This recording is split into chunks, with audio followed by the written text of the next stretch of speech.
اکثر لوگ یہ سوال پوچھتے ہیں کہ غربت کے خاتمے کے لیے صرف محنت کرنا کافی ہے۔ اگر یہ بات درست ہے تو بڑے بڑے محلات، شاپنگ سینٹرز اور موٹر ویز بنانے والے مزدوروں کی حالت اتنی خراب کیوں ہے؟ آپ کو اگر ہمارا یہ چینل پسند آئے تو اسے سبسکرائب ضرور کیجیے گا اور اپنے دوستوں کو بھی شیئر کر دیجیے گا۔ اس بات سے تو کوئی انکار نہیں کر سکتا کہ ترقی کے لیے اور خوشحالی کے لیے محنت بہت ضروری ہے، لیکن اس کے علاوہ بھی بہت سے فیکٹرز ایسے ہیں، اگر ان پر خصوصی توجہ نہ دی جائے تو بہتر نتائج نہیں نکلتے۔ مثال کے طور پر ایک شخص درخت کاٹنا چاہتا ہے تو اسے اس بات کا علم ہونا بہت ضروری ہے کہ درخت کاٹنے کے لیے کون سے آلات استعمال کیے جاتے ہیں۔ اگر وہ اپنی لا علمی کی وجہ سے مخصوص آلے کی بجائے ہتھوڑے کا استعمال کرتا ہے تو شاید وہ کبھی بھی کامیاب نہیں ہو سکتا۔ چنانچہ محنت جہاں کی جائے وہاں ضروری لوازمات کا ہونا بہت ضروری ہے۔ ترقی کے لیے آپ کو ایک مینٹور اور رہنما کی بھی ضرورت ہوتی ہے، اور آپ اس کو فالو کرتے ہیں تو کم وقت میں زیادہ بہتر نتائج حاصل کر سکتے ہیں۔ ایک شخص میں اپنی حالت کو بدلنے کا شوق اور تڑپ کا ہونا بھی بے حد ضروری ہے۔ ایسا شخص جو دولت سے نفرت کرتا ہے یا دولت مندوں سے نفرت کرتا ہے وہ کبھی خوشحال نہیں ہو سکتا۔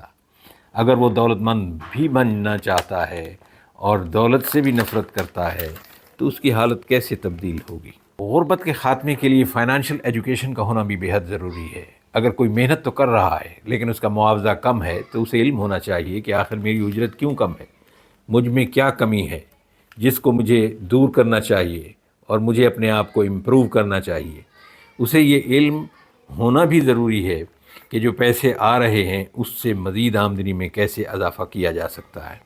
اسے یہ بھی علم ہونا چاہیے کہ ادھار لے کر غیر ضروری اشیاء پر خرچ کرنے کا انجام کیا ہوتا ہے۔ کسی بھی ملک کی یا فرد کی ترقی کے لیے معاشرے میں ڈگنیٹی آف لیبر کے تصور کو اجاگر کرنا بہت ضروری ہے۔ ہمارے گھر اور سڑکوں سے گند صاف کرنے والے کی عزت کرنے کی بجائے اس کو اگر حقارت کی نگاہ سے دیکھا جائے گا تو پھر اس کی دل شکنی ہوگی۔ محنت کرنے والے شخص کی ہر طرح سے حوصلہ افزائی بہت ضروری ہے۔ جس محنتی فرد کو گھر والے اور معاشرے کے افراد قدر کی نگاہ سے دیکھتے ہیں وہ اپنے خاندان کے لیے اپنی جان پر بھی کھیل جاتا ہے، اور اگر اسے ہر وقت تنقید کا نشانہ بنایا جائے تو وہ جو کچھ کر رہا ہوتا ہے مایوس ہو کر وہ کرنا بھی چھوڑ دیتا ہے۔ بدحال، تنگ و تاریک اور مایوس کن ماحول میں پروان چڑھنے والے بچے بھی عام طور پر تنگ نظر، شکوے شکایت کے مریض اور محنت کی بجائے اپنی ناکامیوں پر کم اور دوسرے کی کامیابی پر زیادہ غمزدہ ہو جاتے ہیں۔ ان میں اکثر بدمزاج، چڑچڑے پن کا شکار لوگ ہوتے ہیں۔ وہ نیم پاگلوں کی طرح حرکتیں کرتے ہیں، کبھی کبھی بلا وجہ کہہ لگاتے ہیں اور کبھی کبھی رونے لگتے ہیں۔ والدین کو چاہیے انہیں محنت کا عادی ضرور بنائیں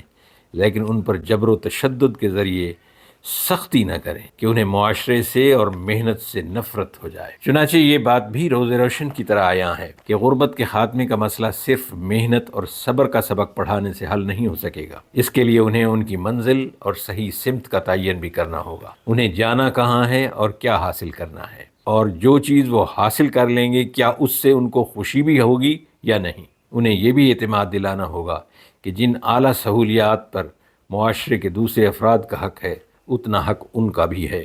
بعض اوقات ہم ساری زندگی محنت تو کرتے رہتے ہیں لیکن منزل کی طرف صحیح سمت نہ ہونے کی وجہ سے کامیابی سے محروم رہ جاتے ہیں۔ اللہ تعالی ہمیں بے ثمر اور لا حاصل محنتوں کے عذاب سے محفوظ رکھے۔